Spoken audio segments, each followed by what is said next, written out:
తెలంగాణ రాష్ట్రంలో రేపు 2029 లేదంటే 28లో కాంగ్రెస్ పార్టీ 117 సీట్లతోని అధికారంలోకి రాబోతుందని చెప్పేసి రేవంత్ రెడ్డి గారు చెప్తా ఉన్నారు. సో నిజంగా ప్రజలల్లో ఆ పరిస్థితి ఉందా అనేది ఇప్పుడు చర్చ. సో తెలంగాణ రాష్ట్రంలో రేవంత్ రెడ్డి గారు ఆయనే అతిపెద్ద బీసీ అన్నట్టుగా, ఇక ఈ భూమి మీద ఎవడు పెద్ద బీసీ లేడన్నట్టుగా కలరింగ్ ఇచ్చే ప్రయత్నం చేస్తూ జనాలు పెద్దగా నమ్మరు. వాస్తవాలు వేరే ఉన్నాయి. కాంగ్రెస్ పార్టీలో బీసీలకు పెద్దగా రాజకీయ అవకాశాలు కల్పించలే. కాంగ్రెస్ పార్టీలో బీసీలకు ఏనాడు కూడా పెద్దగా న్యాయం చేయలే. ఇవాళ 42% బీసీ రిజర్వేషన్ ప్రకారం ఆలోచిస్తే ఈ తెలంగాణ రాష్ట్రంలో బీసీలుగా ఉన్న నాయకులకి కాంగ్రెస్లో ఎంతమందికి రాజకీయ అవకాశాలు కల్పించారు? మీరు అంటున్న 42% రిజర్వేషన్ ఆడేమన్నా కనిపించిందా? నాకైతే ఏం కనపడలే. మీరు అంటున్నట్టుగా మరి ఏడుందో చూపిరు. ఇక 117 ఈ 117 ఇలా హైలైట్ అయ్యా. ఇక వచ్చే ఎన్నికల్లో 117 సీట్లతో మళ్ళీ అధికారంలోకి వస్తాం. అంటే ఇప్పుడు నాకు తెలిసి 65 ఉన్నాయా? అన్నగారు ఒకవేళ 119లో 50% పెంచితే మరి అప్పుడు ఏమైనా అవకాశం ఉండాలి. 60 అనుకోరి, యావరేజ్గా 60 పెరిగితే అనుకోరి. 180 సీట్లలో 117 లేదంటే 180లనా లేదంటే 119లోనే 117 గెలుస్తారా?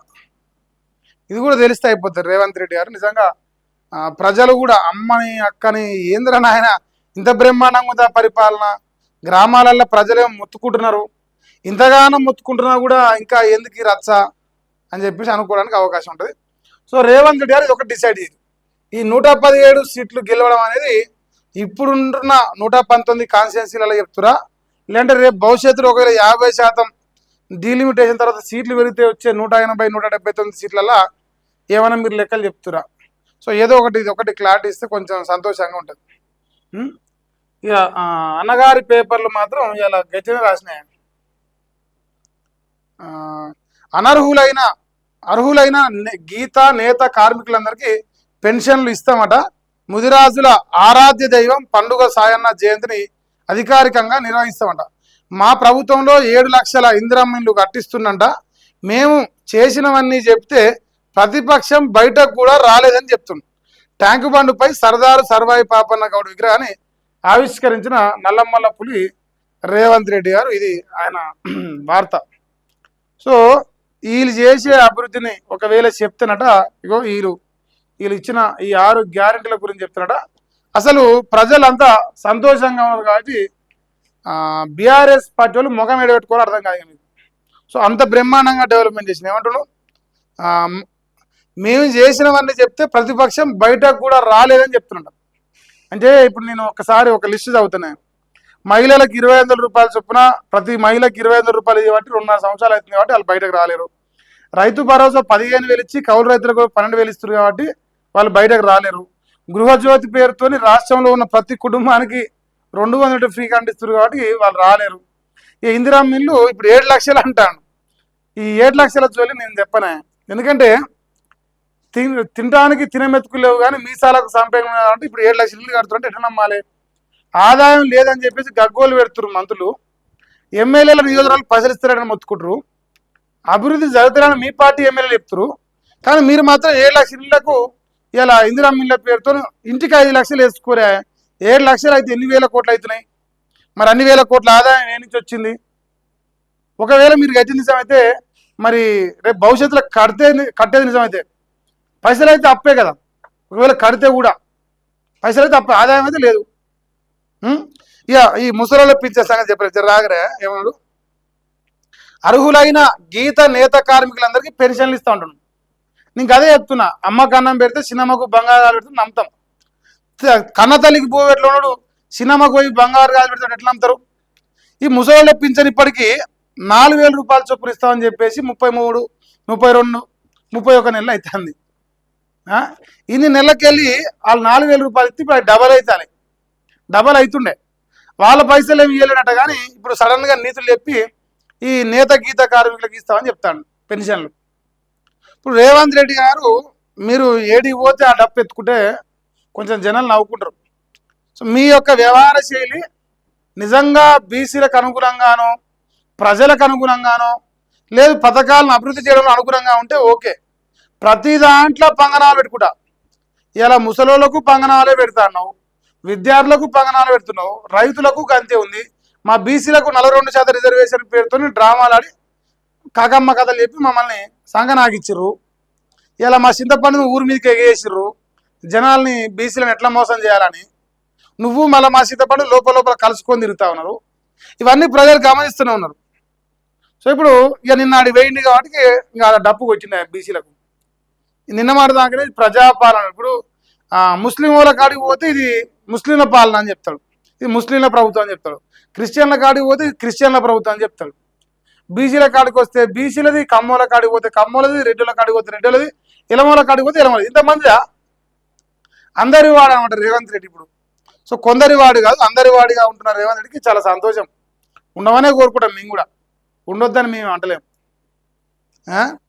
సో అందరి వాడటున్నాయి. ఇంకా ఈ 117 సీట్ల సంగతి ఇలా ఒక్కొక్క ఆమె డబ్బు కొట్టింది.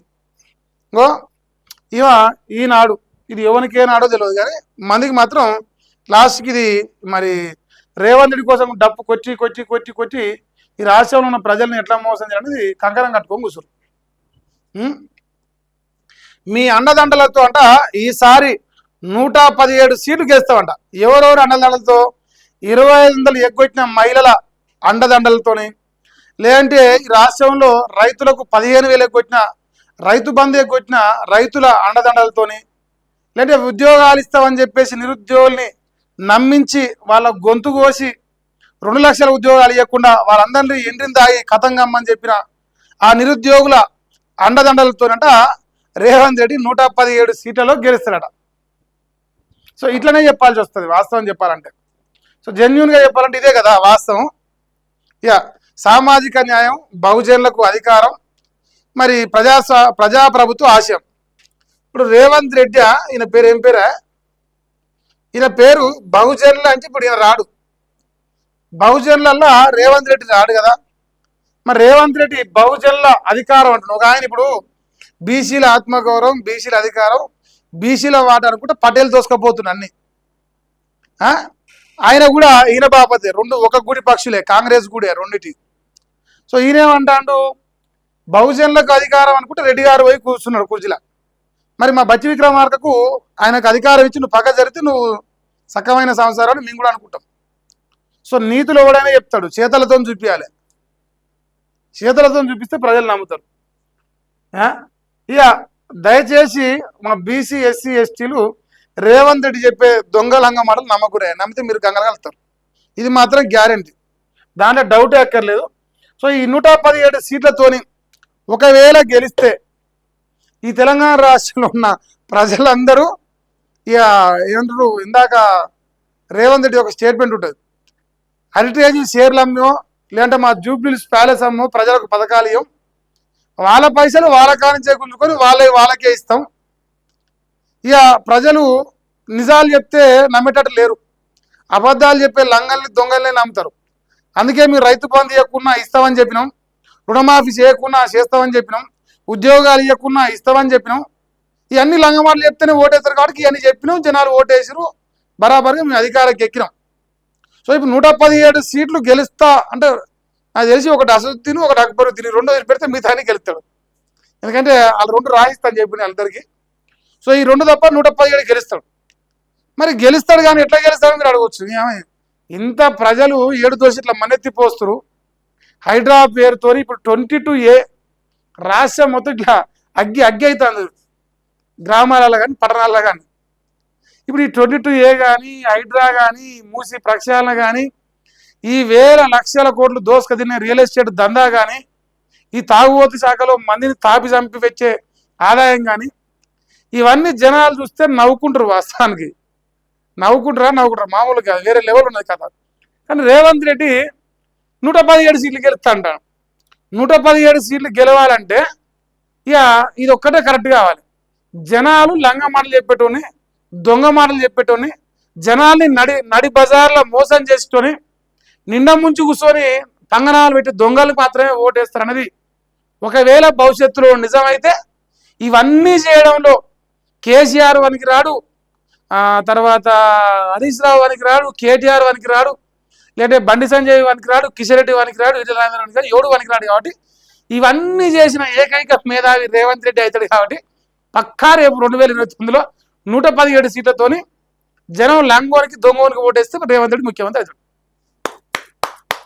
బరాబర్ అవుతాడు. నేనైతే గట్టి అనుకుంటాను.